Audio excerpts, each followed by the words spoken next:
Gunfire split the morning air like thunder. Jake Callahan hit the dirt behind his horse as bullets chewed the canyon wall above his head. Four riders circled his ranch like buzzards, their weapons gleaming in the desert sun.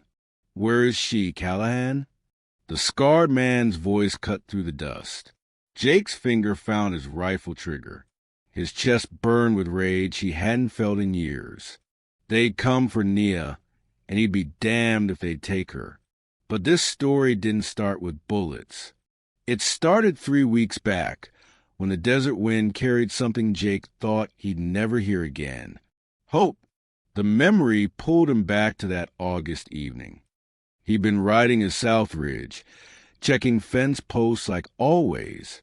Same routine he'd followed for 7 years, ever since the fire took everything. His wife, Sarah. His boy, Tommy. His reason for living. The ranch sat quiet at the canyon's edge. No laughter.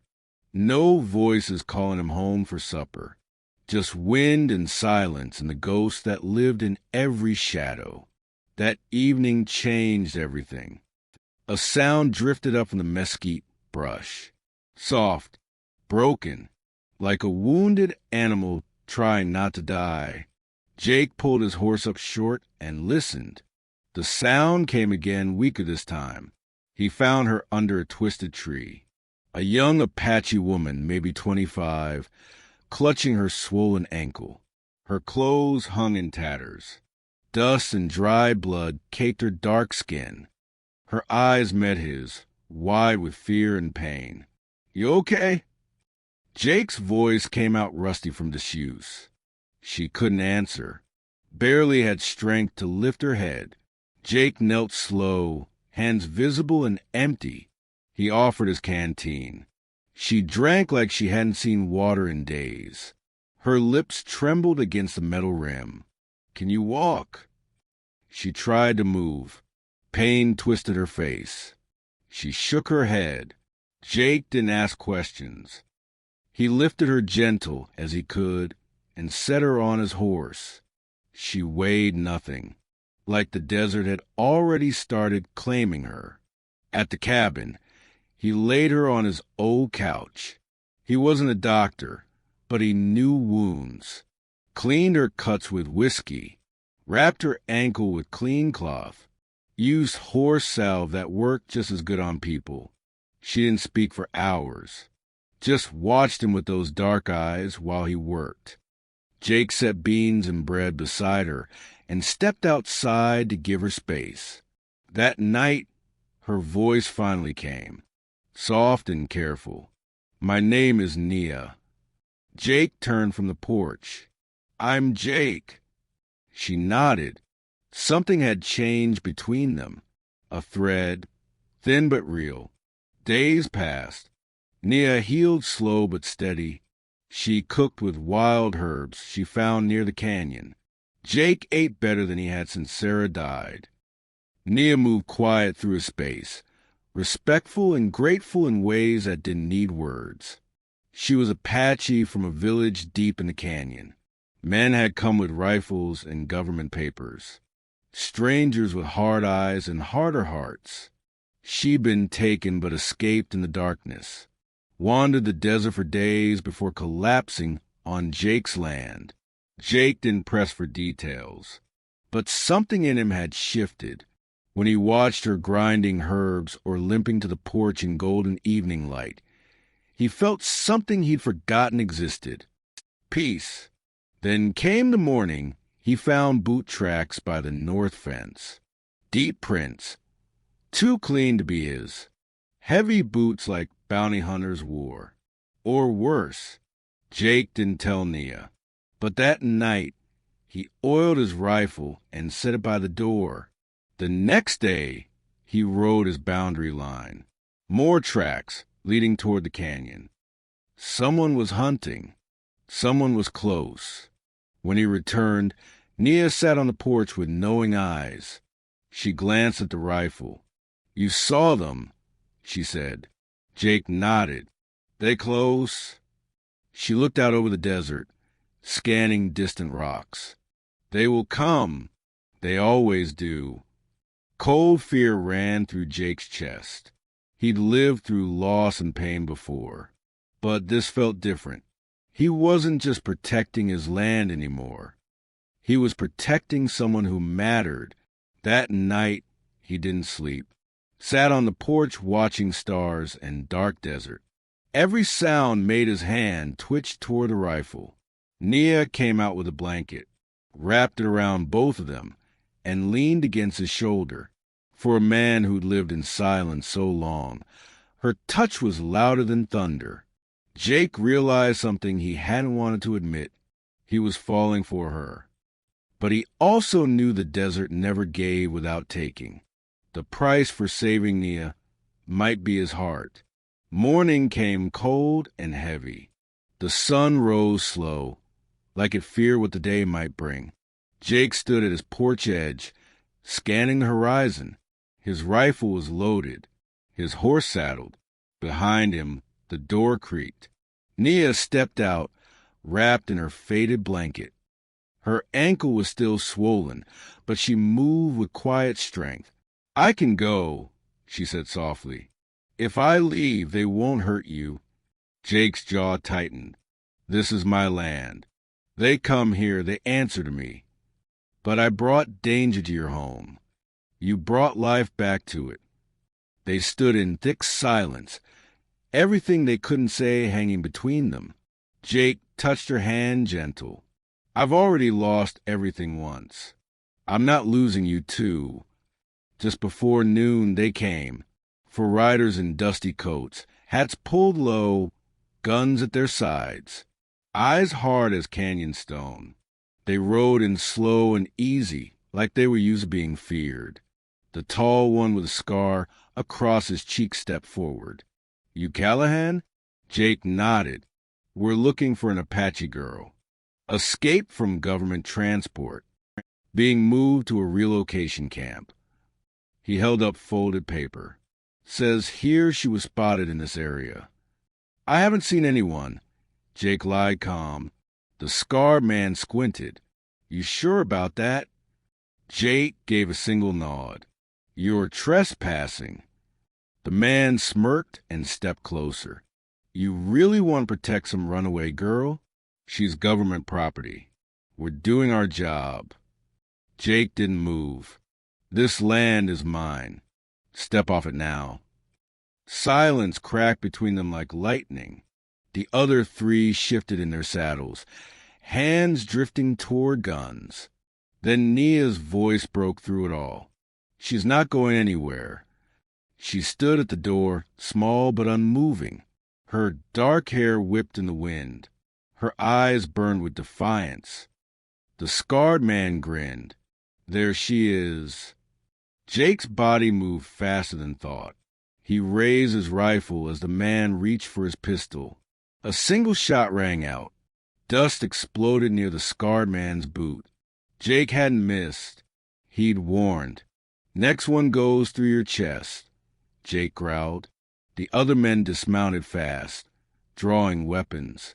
But Jake held firm, steady as a mountain. Nia stepped forward, limping but calm. "I'll go. No more blood." Jake turned to her, stunned. "No, you don't have to do this." But Nia stepped past him. "I lived in fear too long. I won't let them break what I found here. Not you." She turned to the scarred man. "If I come, you leave him alone." The man smirked. "Fine by me."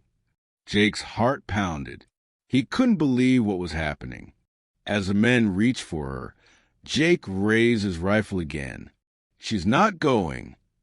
The men froze. "She's under my protection," Jake said. "You want her, you go through me." The scarred man narrowed his eyes. "You ready to die for her?" Jake didn't blink. "I'm ready to kill for her." Something in his voice made even the desert go quiet. The other men looked at each other. They weren't soldiers. They were mercenaries paid to chase, not paid to die. Finally, the scar man backed off. "Not worth the trouble. Let's ride." They turned and left, dust trailing behind like a defeated storm. Jake stood still until they disappeared. Only then did he lower his rifle. His hand shook. Nia was crying silent tears that traced the dust on her cheeks. She looked at Jake with something stronger than gratitude, with love.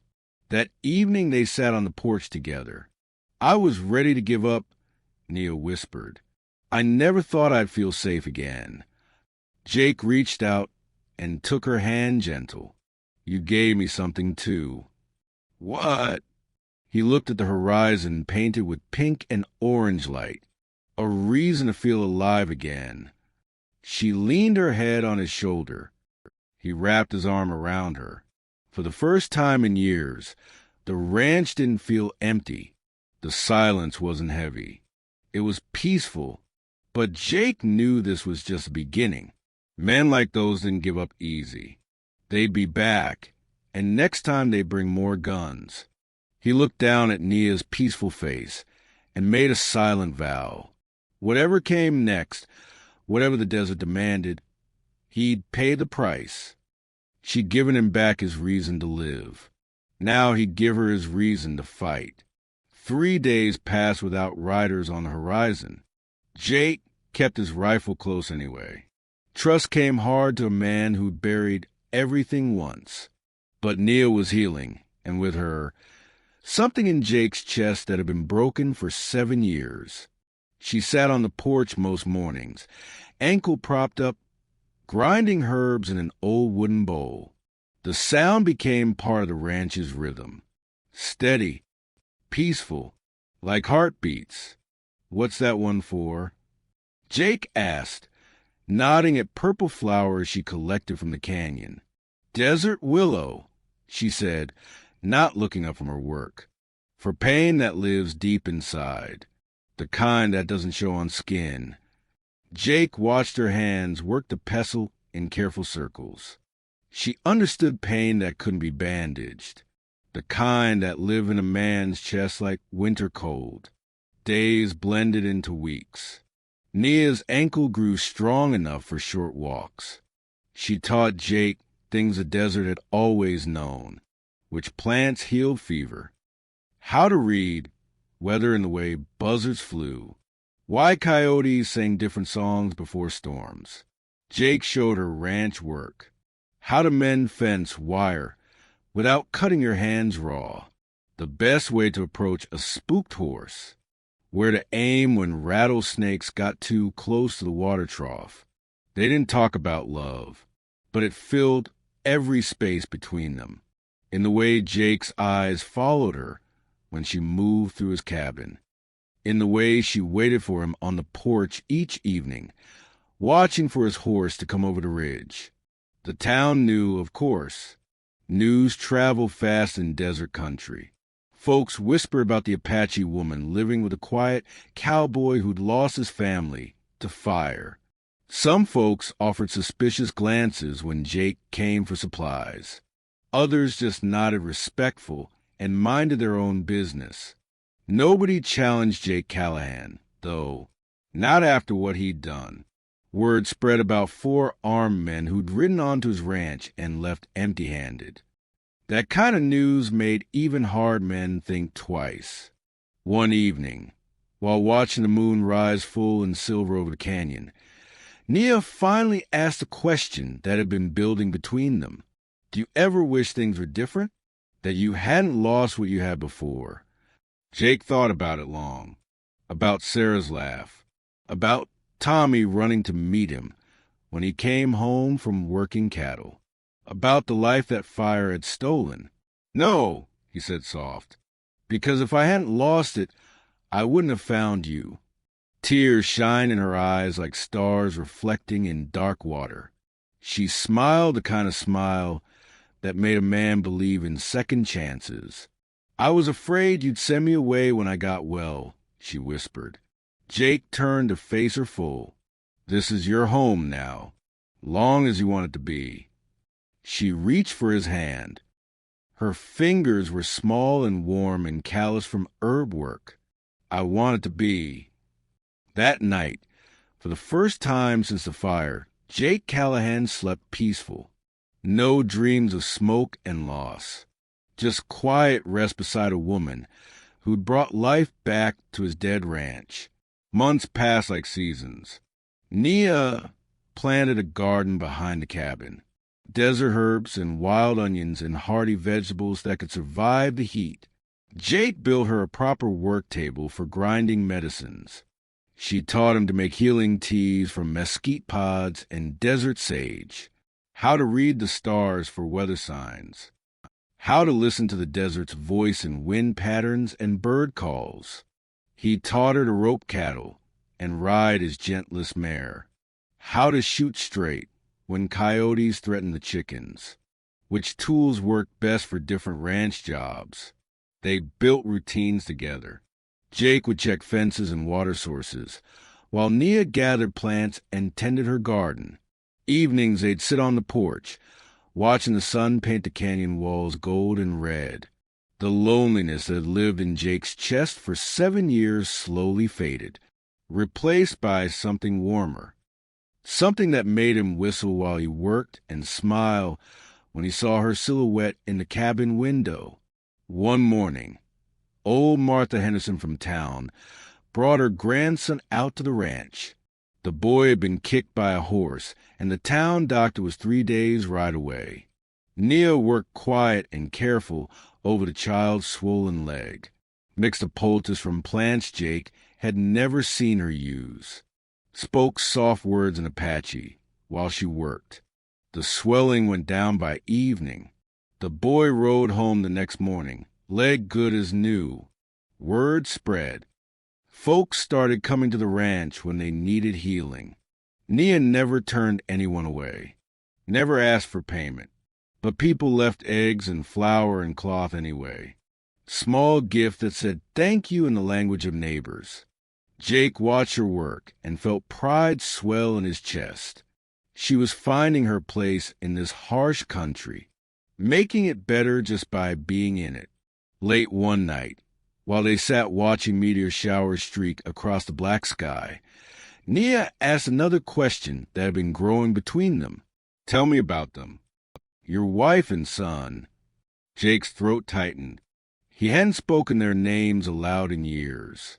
Sarah had red hair that caught sunlight like copper. Tommy was 6, had his mother's smile and a laugh that could wake the dead. How did they die? House fire. Started in the kitchen while I was working cattle. Dry summer. Would caught fast. His voice came out rough as sandpaper. I saw the smoke from the south pasture. Rode hard as I could, but I was too late. Nia's hand found his in the darkness. That wasn't your fault. I should have been there. You were doing what men do, working to feed your family. The fire wasn't your fault, Jake. He looked at her face in the moonlight, gentle and sure and full of understanding. I blamed myself for 7 years. Stopped living. Just went through motions like a ghost. And now, Jake squeezed her hand. Now I remember what it feels like to be alive. Time passed different when you had someone to share it with. Days had purpose beyond just surviving. Jake found himself planning for the future instead of just enduring the present. He fixed up the spare room for guests who came seeking Nia's healing touch, built a proper workshop where she could dry herbs and store medicines. Even talked about expanding the garden come spring. The ranch was becoming something new, not just a place where a broken man hid from the world, but a home where two people who'd lost everything were building something together. Years later, long after Jake's hair had gone silver and Nia's hands had grown lined from decades of herb work, people still told their story. Some said she'd saved his soul from drowning in grief. Others said he'd saved her freedom from men who would have caged her spirit. The truth was simpler and more complicated than either version. They were two broken hearts that found each other when the world tried to keep them apart. Two people who learned that sometimes the best thing you can do with pain is share it with someone who understands. Jake and Nia never needed to explain their love to anyone. They just lived it, day by day, season by season, year by year. And in the evenings, when the desert wind carried the scent of sage and wildflowers across the canyon, they'd sit on their porch and watch the sun set over the land they'd made into home. The silence between them wasn't empty anymore. It was full of everything they'd built together, full of peace that comes when two people choose each other despite what the world says they should choose. The desert bloomed around them, hardy and beautiful, and exactly where it belonged.